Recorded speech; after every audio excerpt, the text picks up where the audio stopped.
Nå skal jeg gi 2 ord til min venn. Det sønnen til vår demokratisk valgt presidenten som ble drept av russerne. Han heter Ansar Maskhadov.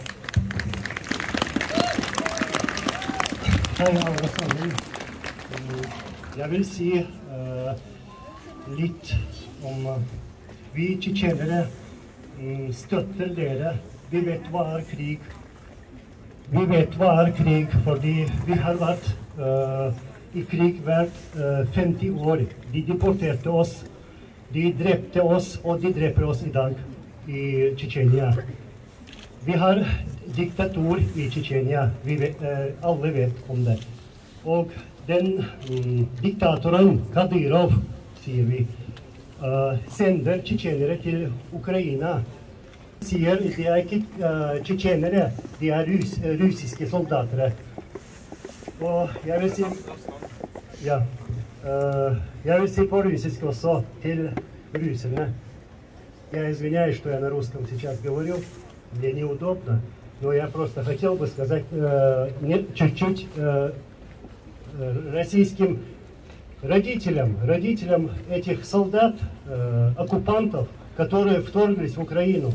Вы что, забыли, когда ваши солдаты валялись на улицах города Грозного, когда их кушали собаки, кошки, и когда наше командование просило, ваше командование, российское командование, чтобы вы собирали эти останки своих солдат, а они этого не делали. Вы что, это забыли? Вы забыли, сколько солдат у вас погибло? В Украине будет еще хуже. И мы это поддерживаем.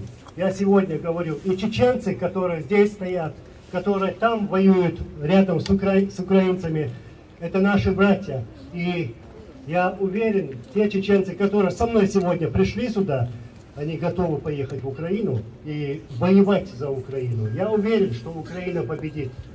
Обязательно победит. Героям слава! Я уверен, что мы сломаем шею этому варвару. Спасибо.